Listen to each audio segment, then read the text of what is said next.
शक्ति क्लासेज में आपका पुनः स्वागत है।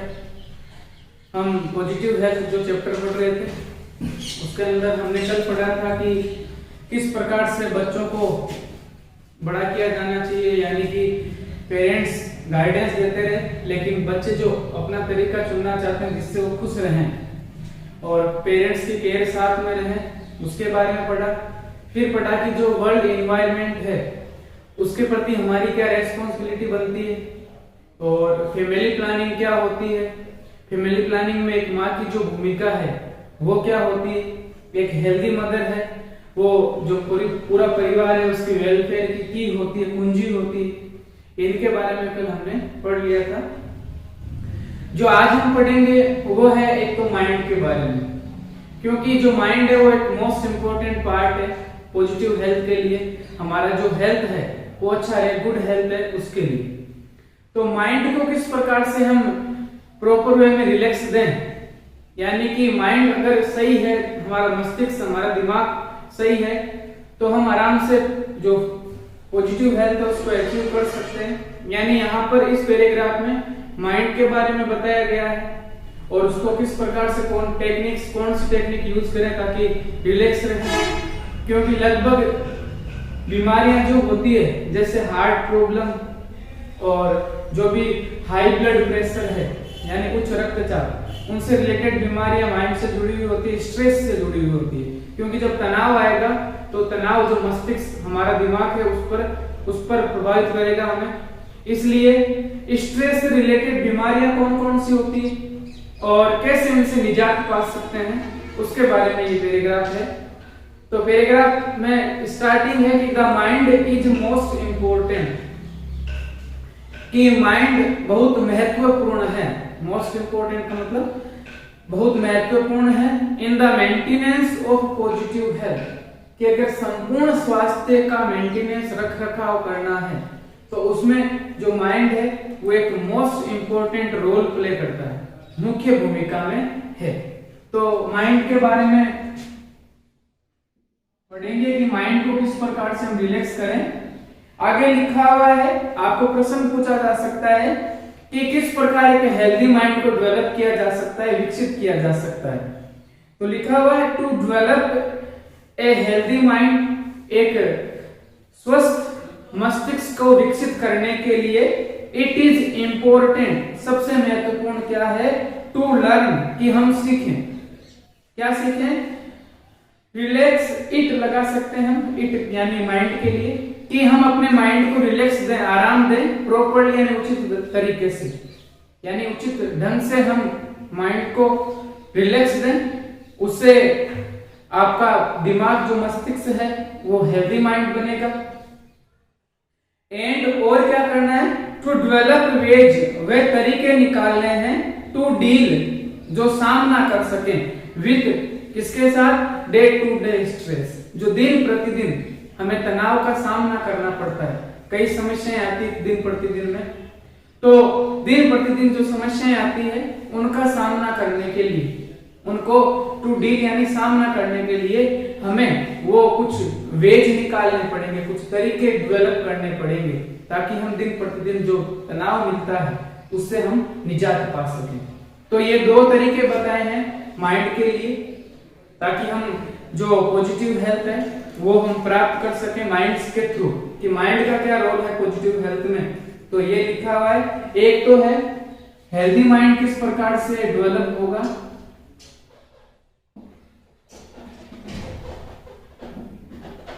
पहला तो कौन सा है कि जो अगर हमें माइंड को डेवलप हेल्दी माइंड बनाना है तो क्या करना है, टू डेवलप यानी हेल्दी माइंड विकसित करने के लिए हमें क्या करना पड़ेगा कि पहला तो है कि रिलैक्स इट प्रॉपर्ली, कि पहला कार्य हमें करना पड़ेगा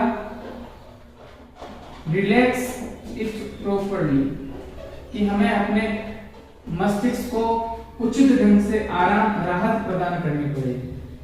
यानी दिमाग कुछ एक्सरसाइज के थ्रू, कैसे भी जो माध्यम है, सुबह घूमकर या जितने भी माध्यम हैं उन माध्यम से हम अपने माइंड को क्या करें, रिलैक्स करें। पहला काम है हेल्दी माइंड को डेवलप करने के लिए, है ना। दूसरा है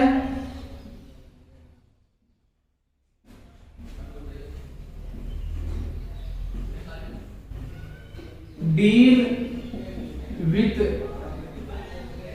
डे टू डे स्ट्रेस, कि दिन प्रतिदिन हमें जो तनाव मिलता है, हमें तनाव का सामना करना पड़ता है, उसके लिए क्या करने पड़ेंगे, वेज डेवलप करने पड़ेंगे। डेवलप का मतलब विकसित, विकास करना पड़ेगा। वेज का मतलब तरीके, रास्ते, कि दिन प्रतिदिन जो हमें स्ट्रेस का सामना करना पड़ता है, उनका सामना करने के लिए हमें क्या करना पड़ेगा, रास्ते निकालने पड़ेंगे।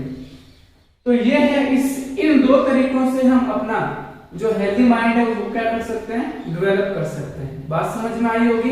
प्रश्न क्या पूछा जाएगा कि हम अपने मस्तिष्क को, हमारा जो माइंड है, हम उसको किस प्रकार से हेल्दी माइंड बना सकते हैं।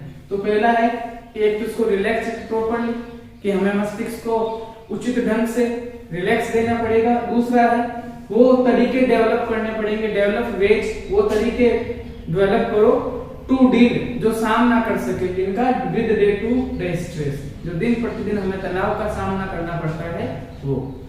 ये बात समझ में आई होगी। अब यहाँ पर एक वर्ड है स्ट्रेस, तनाव। अगला क्वेश्चन पुटअप हो सकता है कि जो तनाव से संबंधित कौन कौन सी बीमारियां हैं और कैसे निजात पा सकते हैं, क्योंकि तनाव है वो डायरेक्ट किसके ऊपर इफेक्ट करेगा, हमारे माइंड पर। तो तनाव से संबंधित कौन कौन सी, स्ट्रेस से संबंधित कौन कौन सी बीमारियां, डिजीज हो सकती है, लिखा हुआ है मेनी डिजीजेज, कई बीमारियां, सच एज, जैसे कि हाई ब्लड प्रेशर, जो हाई बीपी होती है, उच्च रक्तचाप जो होता है वो, एंड सम हार्ट प्रॉब्लम, और कुछ हृदय से संबंधित, हमारे दिल से संबंधित कुछ बीमारियां, आर थॉट टू बी, उनके बारे में सोचा जाता है, रिलेटेड, कि वो संबंधित है, किससे है, टू स्ट्रेस, स्ट्रेस से रिलेटेड होती है। ये बात समझ में आई होगी। तो अगला प्रश्न क्या होगा कि स्ट्रेस से रिलेटेड कौन कौन सी बीमारियां हो सकती है, कैसे हम निजात पा सकते हैं, क्योंकि स्ट्रेस डायरेक्ट किससे संबंधित होता है, हमारे माइंड से। तो स्ट्रेस से संबंधित डिजीजेस कौन सी है, पहली जो बीमारी है वो है कि दो बीमारियां बताई है, हाई ब्लड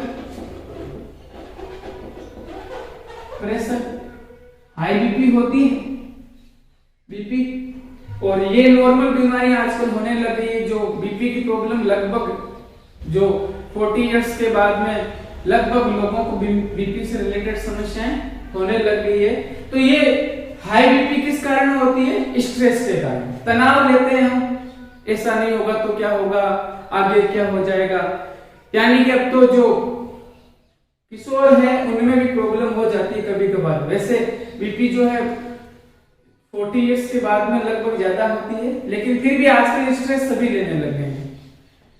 तो दूसरी बीमारी कौन सी है, हार्ट प्रॉब्लम, सम हार्ट प्रॉब्लम्स, कुछ हार्ट से रिलेटेड बीमारियां भी किससे रिलेटेड होती है, स्ट्रेस से। तो मेनी डिजीज है, लेकिन मुख्य रूप से दो बीमारियां बताई गई है, एक तो हाई ब्लड प्रेशर और एक जो है वो है सम हार्ट प्रॉब्लम्स। ये किससे रिलेटेड होती है, स्ट्रेस। बात समझ में आई होगी। हाँ, अब इनसे किस प्रकार से पार पाना है, सो बाय यूजिंग, किसका यूज करके, उपयोग करके, रिलैक्सेशन टेक्निक्स। रिलैक्सेशन टेक्निक का मतलब, रिलैक्सेशन का मतलब होता है राहत प्रदान करने वाली, टेक्निक का मतलब तकनीकी, कि कुछ राहत प्रदान करने वाली जो रास्ते हैं उनका यूज करके यू में आप अवॉइड यानी बच सकते हो मेनी हेल्थ प्रॉब्लम्स, कई सारी जो हेल्थ से रिलेटेड बीमारियां होती है, जो समस्याएं होती है, उनसे आप बच सकते हो। तो स्ट्रेस से बचने के लिए हमें क्या करना पड़ेगा, माइंड है, माइंड में क्या है, पहली बात है ना, रिलैक्स इट प्रॉपर्ली, और दूसरा जो था कि कुछ वेज हमें डेवलप करना पड़ेगा, किसका सामना करने के लिए, to deal with day to day stress. यही बात यहाँ पर है, रिलैक्सेशन टेक्निक्स हमें यूज करनी पड़ेगी ताकि हम किससे पार पा सकें, स्ट्रेस से हम पार पा सकें। तो ये बात समझ में आई होगी, ये पैराग्राफ समझ में आएगा और किससे रिलेटेड है। ये जो पैराग्राफ था वो किससे रिलेटेड है, केवल और केवल स्ट्रेस और जो माइंड है, क्योंकि माइंड से स्ट्रेस, और फिर स्ट्रेस का सामना कैसा करना पड़ेगा, तो आंसर है कि रिलैक्सेशन टेक्निक्स हम यूज करें तो हम इनका सामना कर सकते हैं। अब इस चैप्टर का जो लास्ट पैराग्राफ है वो पढ़ते हैं कि इसमें लास्ट में जो कंक्लूजन यही निकलता है कि अगर आप पॉजिटिव हेल्थ को उपयोग में ले रहे हो यानी एंजॉय कर रहे हो आप, फिर भी आपको बीमारियां हो सकती है। ये कोई बड़ी बात नहीं है, क्योंकि जो इंटरनेशनल स्टैटिस्टिक्स जो अंतरराष्ट्रीय रूप से सांख्यिकी के डाटा प्रदान करने वाली संस्था है, उसके अकॉर्डिंग कहा गया है कि एक व्यक्ति जो स्वस्थ व्यक्ति है वो भी साल में 2 बार या तो बीमार हो सकता है, उसको इंजरी हो सकती है, इंजर्ड यानी चोटिल हो सकता है, यानी कि ये संभावना बनती है साल में 2 बार। तो औसतन ऑन एन एवरेज बात करें तो औसतन 2 बार चोटिल होने की या बीमार होने की संभावना रहती है, कोई बड़ी बात नहीं। लेकिन जो मुख्य बात है कि कभी भी बीमारी से सामना हो और कोई इंजरी हो जाए, कोई चोट आपको पहुंच जाए, तो यहाँ बताया गया कि हमें वास्तविकता के तौर पर सामना करना है। हमें ज्यादा पैनिक होने की आवश्यकता नहीं है, घबराने की आवश्यकता नहीं है। जो वास्तविकता है कि इतनी बीमारी है, इस प्रकार से जा सकती है, लग गई है तो इस प्रकार से ठीक होने की अवधि है, तो वास्तविकता से हमें सामना करना पड़ेगा।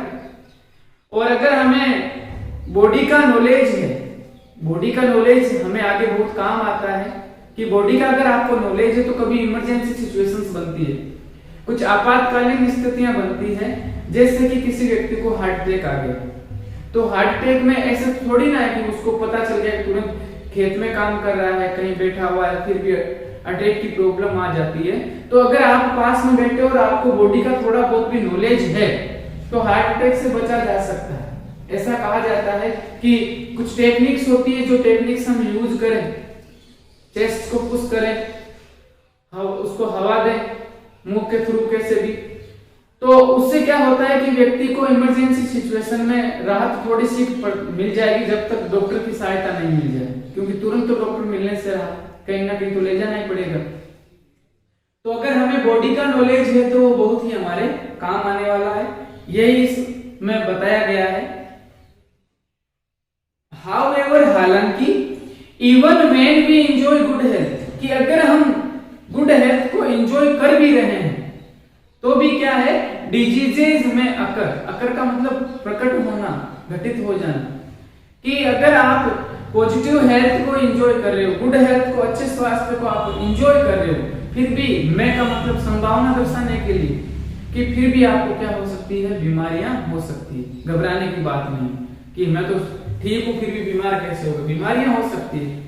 इसके लिए रीजन बताया है अकॉर्डिंग टू इंटरनेशनल स्टैटिस्टिक्स, कि जो अकॉर्डिंग का मतलब के अनुसार, कि अंतरराष्ट्रीय जो सांख्यिकी जो डाटा प्रदान करने वाली संस्था है, ऑर्गेनाइजेशन है, उसके अकॉर्डिंग, उसके अनुसार ईच पर्सन, जो भी प्रत्येक पर्सन व्यक्ति है, इज एट रिस्क, वो एक खतरे पर है, जोखिम की अवस्था पर है, ऑफ बिकमिंग सिक, इस क्या होने के लिए, बिकम यानी होना, सिक यानी बीमार, बीमार पड़ने की जोखिम पर है, और इंजर्ड या चोटिल होने की अवस्था पर हो सकता है, रिस्क पर हो सकता है।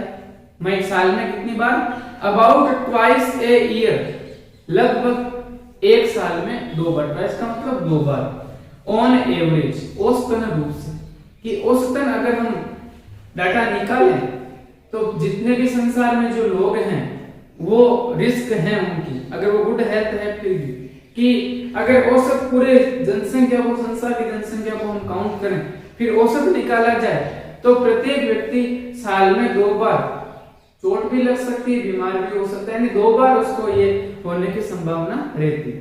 तो बीमारियां फिर भी हो सकती है। अब है बीमारियों का सामना किस प्रकार करना चाहिए, प्रश्न पूछा जा सकता है कि बीमारियां हो जाती है तो उनका सामना किस प्रकार से करना चाहिए। इट इज इंपॉर्टेंट, महत्वपूर्ण क्या है, to deal with any sickness और इंजरी, डील का मतलब सामना करना, कि कोई भी आपको सिकनेस यानी बीमारी हो गई है या इंजरी हो गई है यानी कोई चोट लग गई है, इनका सामना करना कैसे है, in a realistic and intelligent way. Realistic का मतलब होता है वास्तविकता में, कि आप वास्तविकता में और इंटेलिजेंट का मतलब होता है बुद्धिमत्तापूर्ण, जो तरीका होता है। इन दो तरीकों से आपको सामना करना पड़ेगा कि आप वास्तविकता में जियो, ज्यादा घबराने की आवश्यकता नहीं है, बीमार व्यक्ति हो सकता है, चोट भी लग सकती है, तो आपको वास्तविकता से, तो पहली बात जो है कि बीमारियों का सामना किस प्रकार करना पड़ेगा, एक तो रियलिस्टिक वे, दूसरा है इंटेलिजेंट वे करना। हमें विदाउट पैनिक, घबराने की आवश्यकता नहीं, बिना घबराए हुए। पैनिक का मतलब होता है घबराना, कि बिना घबराए अगर हम बीमारियों का सामना किस प्रकार से करें, एक तो इंटेलिजेंट वे, दूसरा है रियलिस्टिक यानी कि वास्तविकता से, तो बीमारियों का हम सामना कर सकते हैं। अब देखो, नॉलेज ऑफ द बॉडी, अगर आपको शरीर का ज्ञान है, कि शरीर का अगर हमें ज्ञान है, शुड हेल्प यू, वह आपकी सहायता करेगा इसमें to manage an emergency situation. To manage का मतलब व्यवस्था करने में या सामना करने में, कोई आपातकालीन सिचुएशन, परिस्थिति आ गई आपके सामने, तो उसका सामना करने के लिए अगर आपको बॉडी का नॉलेज है तो वो बहुत ज्यादा आपकी हेल्प करेगा। अभी मैंने बताया हार्ट अटैक वाली बात, और भी कभी सांप काट जाए, क्या इलाज है, प्राथमिक उपचार क्या है, जो प्राइमरी, जो मेन एड्स हैं, कि ये पहले सहायता मिलनी चाहिए, वो जरूरी है इमरजेंसी सिचुएशन में। क्योंकि बिफोर कॉन्टेक्टिंग, किससे संपर्क होने से पहले, ए डॉक्टर, एक चिकित्सक से संपर्क होने से पहले, मैंने फिर बताया कि हार्ट अटैक आया, सांप ने काट लिया, तो डॉक्टर पास में थोड़ी बैठा रहेगा कि अभी तेरे को सांप काटने वाला, मैं तभी आया हूं तेरे पास, ऐसा तो होगा नहीं। इसका मतलब है कि डॉक्टर से हम कांटेक्ट करें, डॉक्टर के पास हम जाएं, और अगर उससे पहले हमें बॉडी का नॉलेज है तो वो हमारी बहुत हेल्प होगी। फॉर प्रॉपर मेडिकल मैनेजमेंट, उचित तरीके से चिकित्सीय जो प्रबंध, जो सुविधा है प्राप्त करने के लिए हम डॉक्टर के पास जाएंगे। लेकिन डॉक्टर के पास जाने से पहले अगर हमें बॉडी का नॉलेज है तो ये हमारी बहुत सहायता करेगा। व्हेन नेसेसरी, जब आवश्यक, कि डॉक्टर के पास जाना जरूरी है, लेकिन उससे पहले हमें प्राथमिक उपचार करना है। तो प्राथमिक उपचार के लिए आपको किसका नॉलेज होना चाहिए, कि एक्सीडेंट हुआ व्यक्ति को किस प्रकार सुधारना चाहिए, किस अवस्था में रखना चाहिए। तो ये अगर हमें नॉलेज है तो बहुत ही हमारी हेल्प करता है।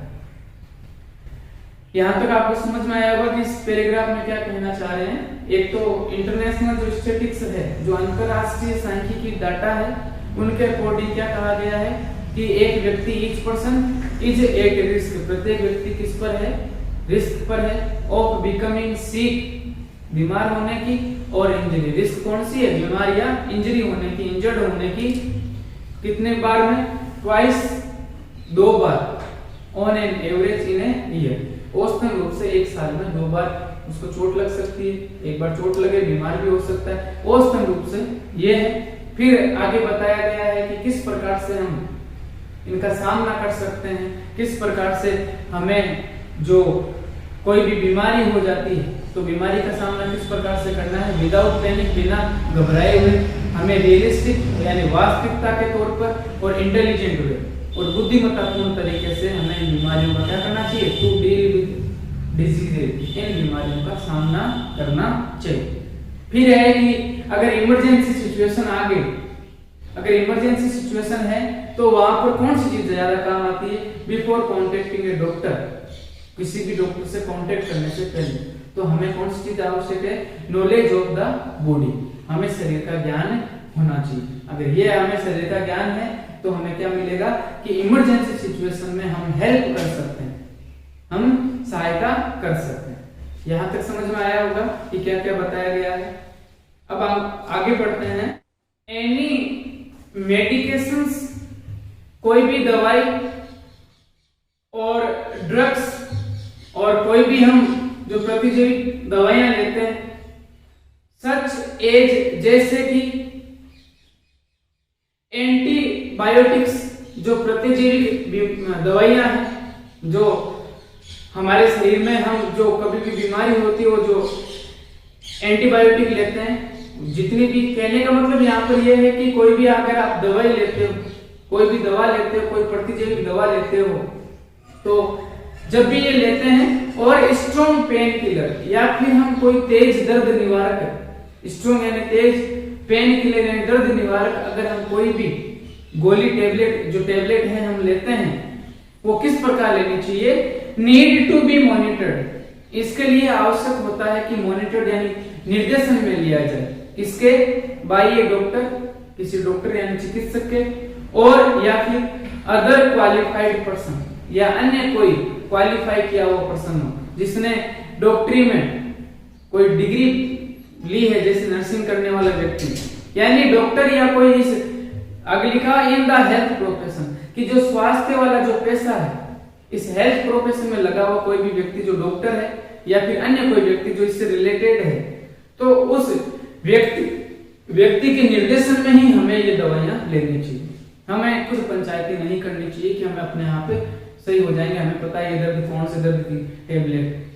तो यानी लास्ट में बताया गया है कि कोई भी दवाई आप यूज करते हो तो वो किसी डॉक्टर के निर्देशन में या इस हेल्थ प्रोफेशन से जुड़ा हुआ कोई व्यक्ति हो उसके निर्देशन में हमें ये दवाइयां लेनी चाहिए। अन्य के जबरदस्ती घर पर ही हम बन जाएं डॉक्टर की, हमें पता है 30 रुपए वाली एक किताब ले आए कि डॉक्टर 30 दिनों में डॉक्टर बने, उनके ऊपर भरोसा कर लिया तो गड़बड़ हो सकती है। तो ये जो चैप्टर है वो कंप्लीट हो चुका है। आपको ग्लोसरी करनी है, ये याद भी होनी चाहिए, वोकेब आपको पूछी जाएगी, क्वेश्चन आंसर है, क्वेश्चन आंसर एक बार सभी करने हैं, सी और बी, ए और बी वाले। What do you mean by health बता दिया था ये, यानी कि एक 11वां प्रश्न, what is the harmful effect on children when their parents put too much pressure on them, कि जब बच्चों के ऊपर माता पिता के द्वारा बहुत ज्यादा प्रेशर डाला जाता है तो उसका हार्मफुल का मतलब होता है नुकसानदायक, इफेक्ट यानी प्रभाव पड़ता है, क्या प्रभाव पड़ता है उनके ऊपर, इसके बारे में। यानी कि पढ़ने सभी है, हमने पढ़ लिया था क्या प्रभाव, वो ड्रग डिपेंडेंसी होते हैं, अदर अन्य कोई जो चीजें होती है इससे रिलेटेड उनमें वो चले जाते हैं। और एक 5वां, how can the infectious diseases be treated properly, कि जो संक्रामक बीमारियां होती हैं उनको किस प्रकार से हम ट्रीट कर सकते हैं, उपचार कर सकते हैं। तो वैक्सीनेशन वाला हमने पढ़ा था कि है ना, टीकाकरण के माध्यम से जब भी इन्फेक्शियस या इम्यूनाइजेशन या प्रतिरक्षा जो होता है उसके माध्यम से हम इनका सामना कर सकते हैं, संक्रामक बीमारियों का। करने सभी हैं। और एक थर्ड पर्सन जो हमने शायद कल बताया था कि परसों बताया था, how do the animals keep themselves fit, करने सभी हैं आपको। तो ये चैप्टर है जो कंप्लीट हो चुका है। अगर इसमें कोई भी समस्या हो आप बेझिझक पूछ सकते हो। कल हम अपना एक नया चैप्टर शुरू करेंगे, 5 चैप्टर इसमें कर लेते हैं, फिर 5 चैप्टर उस दूसरी वाली बुक में हम कर लेंगे। अभी गोल्डन डेज चल रही है तो 5 होने के बाद में अभी 3 हो गए हैं, देखते हैं सैटरडे तक कितना अगला जो टेल ऑफ डिक्शनरीज है वो चैप्टर पूरा हो जाए। 3 पार्ट का टेस्ट लिया जाएगा आप पे, और जो ग्रामर पढ़ाई है जहाँ तक वो सब उन टॉपिक का भी टेस्ट होगा सोमवार तक। आज के लिए बस इतना ही, धन्यवाद।